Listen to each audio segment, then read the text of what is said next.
Assalamualaikum warahmatullahi wabarakatuh. Halo Sobat Fatwa, selamat datang di podcast Suara Fatwa, media kampus kita bersuara, berkarya, berdampak. Oke, guys. Nah, kali ini kita akan membahas mengenai era digitalisasi. Berbicara mengenai era digitalisasi, maka saat ini kita sedang melihat pemudaan yang tentunya dituntut untuk lebih fleksibel dan lebih kreatif. Nah, berbicara tentang pemuda, maka mahasiswa menjadi inti atau duta dari pemuda itu sendiri. Nah, kalau kita ngomongin soal pemuda, maka kita ngomongin soal mahasiswa nih. Kalau kita ngomongin soal mahasiswa, maka kita nggak bisa lepas dari namanya organisasi. Karena organisasi merupakan wadah untuk pemuda, untuk mahasiswa, agar bisa lebih berpikir kritis dan lebih luas dalam menjalin koneksi dan lain sebagainya. Nah, di kampus sendiri tidak lepas dari namanya BEM. Nah, di sini kita sudah kedatangan narasumber yang luar biasa nih. Sudah ada langsung dari BEM UIN Raden Patah Palembang, ada Kak Andika Maulana. Halo Kak Andika Maulana, gimana kabarnya? Halo, alhamdulillah sehat baik. Alhamdulillah baik ya. Ini panggilannya gimana nih, Kak Andika atau Kak Maulana? Boleh, Kak Dika boleh. Kak Andika Maulana boleh ya, bebas ya. Kakak Andika Maulana sekarang sudah semester 8 ya tadi? Ya, kita semester akhir kayaknya. Jadi memang fase sibuk-sibuknya nyusun skripsi, disuruh juga dikasih amanah untuk mengurus mahasiswa juga ya Kak ya. Betul. Nah, di sini Kak Andika ini lagi berapa lama periodenya selama menjalin atau memangku jabatan di BEM UIN Raden Patah ini? Ya, baik sebelumnya ya, kita menyapa pemirsa dari Surakarta dulu Ya. ya. Mungkin Surakarta ya. Nah, sini kami Andika Maulana dari BEM. Kami di UIN ini disebut dengan Dema UIN ya. Dema UIN adalah Palembang sebagai wakil presiden mahasiswa. Ya tentu di sini sebenarnya saya panggil Bro Hafiz ya. Boleh. Bro Hafiz. Kita biar milenialnya kelihatan sih. Nah jadi di UIN Raden Patah itu kalau dalam periode jabatan itu hanya 1 tahun saja. Nah, ini alhamdulillah ketika kami dilantik kemarin dari bulan Februari ya, ini sudah berjalan lebih kurang 100 hari berjalan. Oke, jadi memang masih terbilang baru ya dalam kepengurusan BEM ini sendiri. Betul. Nah, mungkin Sobat Fatwa di sini pengen tahu nih Kak, perjalanan Kak Andika Maulana ini selama proses untuk bisa menjadi pasangan terpilih di BEM UIN Raden Patah. Mungkin boleh diceritain nih Kak. Ya tentu menjadi wapres ya, wapres ini adalah suatu hal yang tidak bisa dicapai oleh semua mahasiswa. Ya, tercatat data terakhir itu hampir 23.000 mahasiswa UIN Raden Patah per 2020-2025. Dan sangat banyak yang terlingkup dalam kita kemarin bisa dipilih sebagai wapres lain. Kami bisa berpasangan dengan sahabat kami itu ada sahabat Ilham, beliau sebagai presmanya. Mungkin itu ada hal yang menarik, ada baik dalam kata positifnya, ada pun negatifnya. Oke, nah kalau misalnya melihat dari background Kak Andika sendiri nih, Kak Andika kan punya background ada di PMI, ya kayak mungkin ada support bantuan sehingga kakak bisa percaya diri, dari mereka ada support bantuan bisa kakak melaju sampai ke pemilihan kampanye periode 2025-2026 ini. Ya tentu berlapis ya. Kita sebagai mahasiswa ini kita identik dengan leadership yang dihasilkan kita ikut dalam organisasi-organisasi, baik itu KMK, khusus ataupun badan resmi otonom dan maupun organisasi-organisasi eksternal. Nah, kebetulan saya pribadi ini berkecimpung aktif di pergerakan mahasiswa Islam Indonesia. Nah, pada saat kemarin pada tahapan pemilihan raya ya, kalau di UIN itu namanya sebut pemilihan raya, itu diadakan pencalonan ya, tentu super sistem yang full itu ya, sahabat-sahabat kami, kawan-kawan kami itu dari pergerakan mahasiswa Islam Indonesia itu atau PMI. Ya hal itu yang membuat kami percaya diri ya, untuk kemudian kami memberanikan untuk bisa ya memangku jabatan di BEM UIN Raden Patah. Jadi ada kepercayaan diri tersendiri dalam Ya, proses itu kan? betul. Luar biasa. Nah, Nah, kalau kita ngomongin soal digitalisasi, dan tema kita lebih ke arah digitalisasi kan. Kira-kira nih tantangan di BEM itu sendiri di era saat ini apa sih?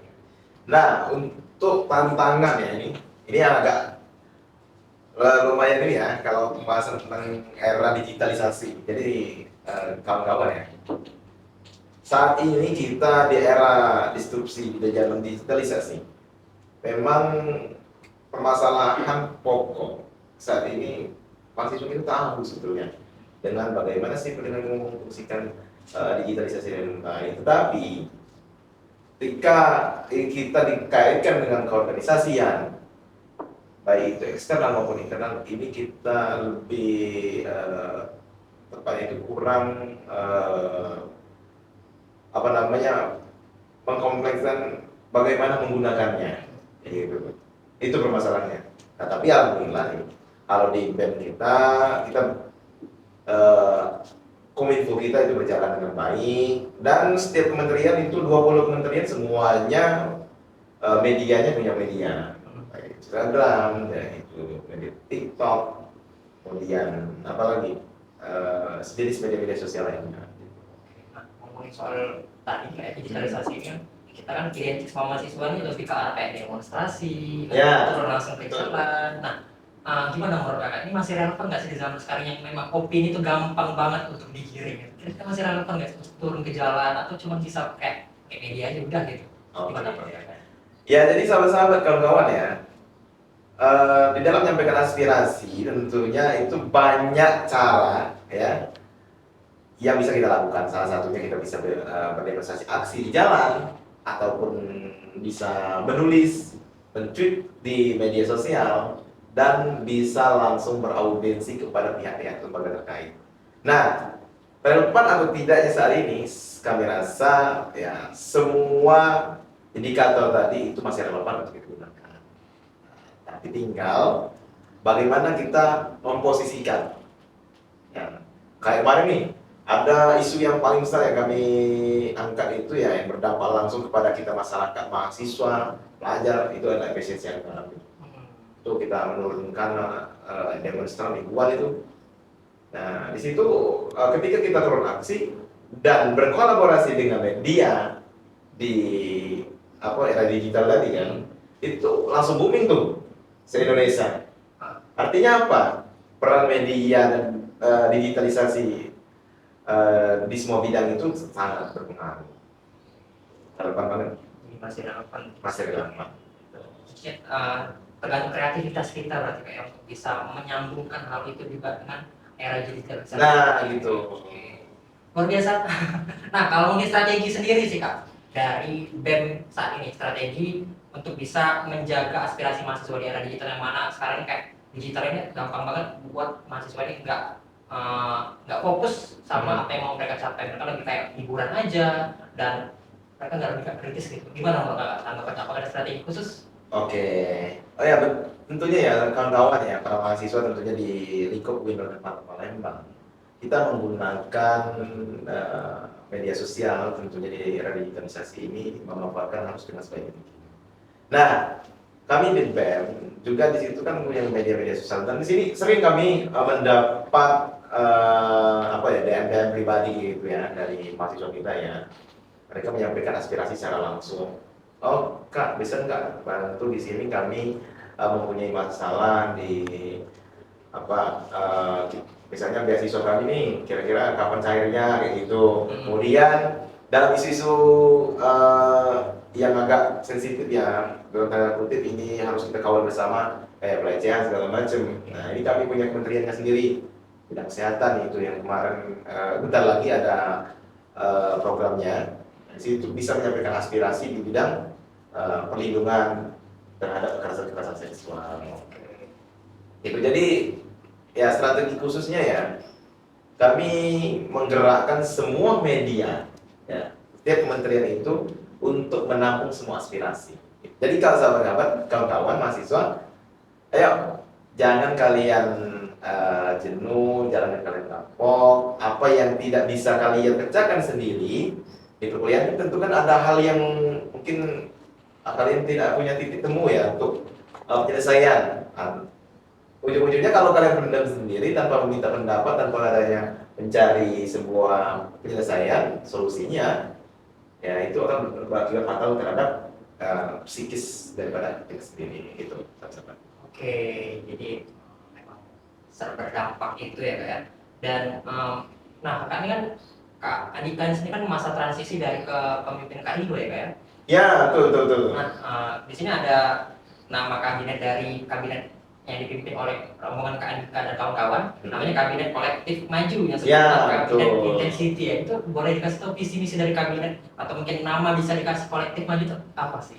Ya, kemarin sempat awal ya sih kami menentukan bagaimana sih, apa sih kita kira-kira untuk kabinet kita ini. Kalau kemarin kan kabinet intensity itu ada penyatuan antara beberapa indikator ya. Setelah kami berbincang berdiskusi dengan kawan-kawan yang ada di BEM, akhirnya kami mengambil nama itu Kabinet Kolektif Maju. Nah tentu ini mempunyai kesepakatan yang luar biasa ya kawan-kawan. Ya artinya di Kolektif Maju ini kami berusaha untuk merangkul semua elemen dan golongan artis kolektif Gitu. Keseluruhan. Kemudian maju dalam artian kami ingin menjalankan visi misi. Setelah kami kumpulkan secara kolektif, maka wadah ini menjadi wadah pergerakan dan wadah aspirasi bagi mahasiswa. Dan terobosan-terobosan baru dalam artian untuk kemajuan Demak dan teman-teman begitu. Itu lebih kurangnya. Oke, jadi itu teman-teman latar belakang dibuatnya nama kami. Nah, itu luar biasa, ada visi dan misi pesan tersendiri dari nama itu sendiri. Oke. Nah, kita masuk ke random session. Nah, di random session kita bakal gimana ini? nanya random mungkin. Oke. Kak Andika Maulana kita tanya nih. Oke Kak, Andika Maulana sebagai Wapresma, kalau lagi stres biasanya dengerin lagu apa atau tontonan apa? Wah, ini lagu ya. Saya ini kawan-kawan ya. Ya, katakanlah kita sekarang ini kan eranya Gen Z dan Gen milenial, Gen Z ya. Kita semuanya Gen Z rata-rata yang 2000-an ya, yang lebih ke atas. Saya sebetulnya penggemar lagu yang bukan eranya Gen Z seharusnya. Saya ya boleh kasih clue-nya, saya adalah salah satu penggemar dari Duta Sela Seven. Wah, lama banget. Nah itu, karena menurut saya lagu itu ya masih dia lagu lama ya, mungkin yang band-band yang lumayan ribuan. Iya, zaman-zaman Smash. Nah, dan Smash. Tapi itu relevan menurut saya, lagu-lagunya bagus itu. Oke, jadi itu ternyata hobi Kak Andika Maulana menyuarakan dalam hobinya dalam bisa menutupi stres. Nah gitu, jadi kalau lagi santai ya saya lebih mendengarkan lagu-lagu. Oke, selanjutnya kalau bukan Wapresma kira-kira nih Kak Andika Maulana bakal jadi apa? Ya tentu target capaian mahasiswa itu ialah lulus dengan cepat dan tepat waktu juga komplot ya. Nah, itu sebenarnya cita-cita saya kemarin kalau saya tidak melanjutkan karir saya di organisasi kampus. Saya mungkin saat ini sudah jadi sarjana ya. Bener banget. Itu sama kawan-kawan. Tantangan sendiri ya. Nah, tapi berhubung kita terpilih atau jawab ya kita harus mengabdi lagi untuk kampus kita itu. Oke, selanjutnya nih Kak. Lebih stres waktu kampanye atau sudah terpilih? Ya, kayaknya sama-sama stres ini. Tapi ini kawan-kawan. Ya kemarin ya bisa dikatakan waktu kampanye juga stres, tapi ketika sudah kita ditetapkan dilantik, rupanya ya dinamika dan menjalankan sebuah tanggung jawab itu lebih berat lagi rupanya. Benar. Iya, itu jadi lebih stres sekarang ya ini. Tanggung jawabnya double ya. Baik, ada 20 kementerian yang harus kami handle. Wah. Itu. Lagi menghadapi komplain dari atasan bawahan. Atasan bawahan seluruh mahasiswa itu, wah kalau komplain itu kan, apalagi masyarakat. Benar. Gitu. Oke, lebih sering di tag di story karena prestasi atau karena demonstrasi? Wah, oke. Lebih tepatnya sekarang ini sih kalau di BEM ya, BEM itu ya akhir-akhir ini kami kan sering ada demonstrasi besar-besaran itu. Ya, itu salah satunya ya. Prestasi kayaknya balance sih, ya, seimbang masih 50-50 berarti. 50-50. Oke.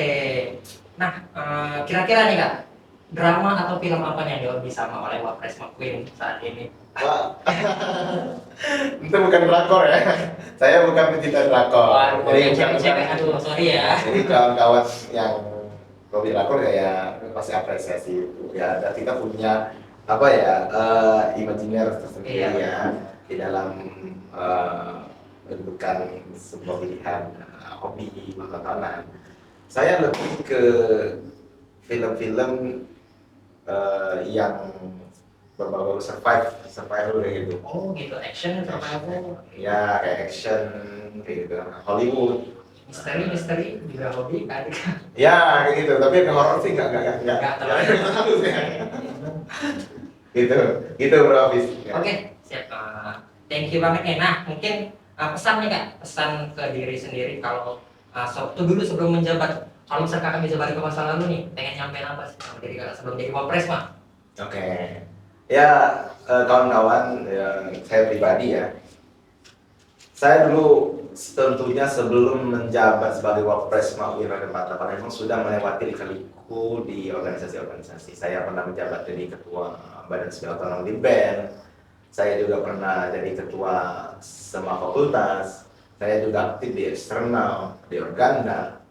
Jadi hal yang menjadi refleksi terhadap diri saya sendiri yang harus saya siapkan itu adalah bagaimana untuk menguatkan kembali mentalitas kita ketika bertemu kepada jabatan-jabatan yang lebih tinggi. Artinya kita mahasiswa itu harus mempunyai mental baja ya, karena setiap tingkatan yang kita pimpin itu semakin banyak tanggung jawab dan orang-orangnya berbeda-beda. Tuh. Kalau saya pelajari ya, tentu saya harus ada bimbingan intelektual yang khusus kayaknya untuk mental ini. Karena rata-rata kawan-kawan itu bakal terganggu psikisnya ketika dia tidak bisa menjalankan suatu beban tanggung jawab itu. Oke, itu sudah sehat. Nah, itu makanya kalau presiden itu ada nasihat, tapi nggak ada di situ, tapi nggak ada nasihatnya itu. Ya, penting juga ya. Penting gitu. Oke. Nah, kalau misalnya harapan nih Kak Maulana, harapan untuk BEM ini di masa yang akan datang itu gimana? Ya harapan saya pribadi ya bercermin daripada kawan-kawan dari BEM di bawah Kementerian Agama, di bawah Kementerian Saintek, Ristek. Kita harus mengeratkan kembali dan menjalankan mekanisme birokrasi yang dikatakan dalam kategori baik dan tepat. Kenapa kita bilang begitu? Karena saya menyadari kita kebanyakan berorganisasi dengan menjalankan prosedural birokrasi yang acak-acakan. Itu harapan kami ya BEM seperti berikutnya nanti dengan struktur yang kompleks ya dan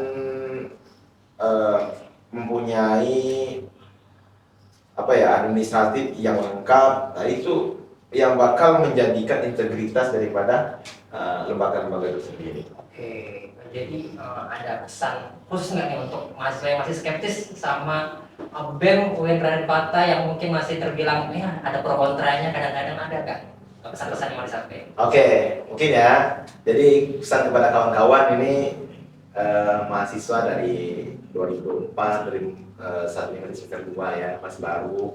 Mungkin nanti akan ada mahasiswa 2025 Ya, mahasiswa baru. Kalau yang mahasiswa semester akhir mungkin ini nggak menyentuh lagi ini karena nggak mungkin lagi dia aktif di BEM ya. Jadi pesan kami jangan pernah bosan dan pernah jenuh ketika kalian mempunyai keputusan, mempunyai keinginan untuk bisa lanjut meniti karir di organisasi di BEM, di organisasi. Ayo semangat dan kami juga terbuka untuk kawan-kawan yang ingin berdiskusi, yang ingin meminta saran dan pendapatnya. Kami menerima aspirasi semua mahasiswa. Nah, kemarin bahkan cerita dikit ya, ada apa ya? Sampai orang yang sudah selesai perkuliahannya pun kami juga menerima aspirasinya, gitu. Oke. Ada yang minta bantu ini itu, misalnya ada yang semester akhir misalnya nih butuh apa misalnya sertifikat PBAK. Kemarin kan kami sudah sertifikat PBAK, tapi kalau mau yang sertifikat PBAK-nya yang tahun kemarin-kemarin yang sudah dia angkatan 2018 silam gitu kan, ternyata sudah nggak ada lagi. Nah, di situ kami juga menjembatani itu. Oke. Artinya apa? Kami tidak ada bedanya, tidak membedakan antar tingkat pendidikan dan mahasiswa. Wah, besar banget jadi tanggung jawab dari BEM Wilayah Palembang, teman-teman. Jadi mungkin teman-teman yang masih skeptis, yang masih ragu-ragu, bisa dilihat tadi pembicaraan kita luar biasa, tanggung jawab dari BEM Wilayah Patu sudah disampaikan oleh Wakil Presiden langsung dari Kak Andika Maulana ya. Oke. Yang penting jangan lupa tuh follow Instagram Oke, Demawin. boleh. Nah, Demawin Di-follow. ya, sama Instagram saya. Dulu Kak Andika Maulana pas pertama kali mau kok. Ya, harus di follow. Oke, teman-teman. Jadi tentunya di sini kita tahu bersama bahwasanya BEM ini punya tanggung jawab yang besar dan nggak cuma upload di feed IG story, mereka juga punya aksi, mereka juga punya tanggung jawab, dan mereka juga punya fleksibilitas yang selalu dituntut untuk bisa kreatif agar bisa tentunya membawa nama UIN Pata menjadi lebih baik lagi di masa akan datang. Nah teman-teman, terima kasih udah nyaksiin podcast Suara Patwa kali ini, dan mungkin selanjutnya kita akan undang lagi narasumber yang gak kalah menarik dari perdana kita pada hari ini. Nah saya Nur Muhammad Abdul Hafiz mengucapkan Assalamualaikum warahmatullahi wabarakatuh.